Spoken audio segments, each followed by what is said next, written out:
আলহামদুলিল্লাহি রাব্বিল আলামিন والصلاة والسلام على رسول الأمين أما بعد إذا جاء نصر الله والفتح প্রিয় হাজিরিন, প্রিয় তাওহীদি জনতা, আমরা যে একটা উন্মুক্ত পরিবেশ পেয়েছি, স্বাধীনতা পেয়েছি, দ্বিতীয় স্বাধীনতা একমাত্র ছাত্র জনতার আন্দোলনের ফসল।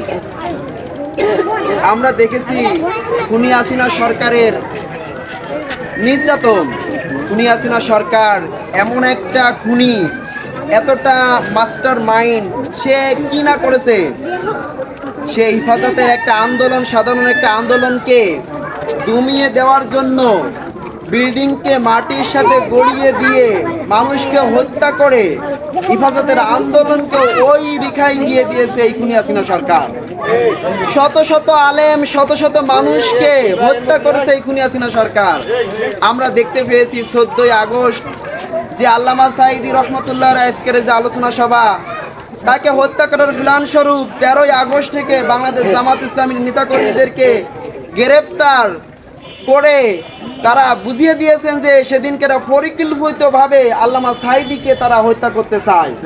প্রিয় হাজিরিন, প্রিয় জনতা, যারা এই ছাত্র আন্দোলন করেছেন, তাদের বিরুদ্ধে যারা গিয়েছেন, যারা ছাত্র সমাজের বিরুদ্ধে অবস্থান নিয়েছেন, ছাত্র সমাজের পক্ষ থেকে আমরা বলতে চাই তাদেরকে কখনো ছাড় দেওয়া হবে না।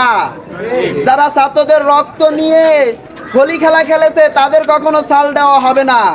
ছাত্র সমাজ, ছাত্র জনতা, আমরা দেখতে পারছি ছাত্র সমাজের বুকে রক্ত নিয়ে যারা হোলি খেলা খেলেছে, তাদের সাথে কিছু মানুষ তাল মিলিয়ে এই ছাত্র সমাজের সাথে একটা প্রশাসন তৈরি করছে, একটা দুর্নীতি করছে। আমরা তাদেরকেও কিন্তু চোখে দেখছি, আমরা তাদেরকেও কখনো ছাড় দেব না। প্রিয় তাওহীদি জনতা, আমরা বলতে চাই এই ছাত্র সমাজ একটা সুন্দর পরিবেশ চাই, সুন্দর একটা রাষ্ট্র গঠন করতে চাই। কোনো ফ্যাসিবাদের হাতে এই রাষ্ট্রকে আর দিতে চাই না, একটা সুন্দর নেতৃত্বের হাতে এই রাষ্ট্রকে তুলে দিতে চাই। এই জন্য আমাদের উচিত সঠিক পথে আগানো, আর ছাত্রদের সাথে কাঁধ মিলিয়ে পুরো জাতিকে নেতৃত্ব দিয়ে একটা সুন্দর সমাজ গঠন করা। আমি আমার ছাত্র সমাজের পক্ষ থেকে সকলকে আন্তরিক সালাম ও মুবারক জানিয়ে আমার বক্তব্য শেষ করছি। আসসালামু আলাইকুম ওয়া রাহমাতুল্লাহ।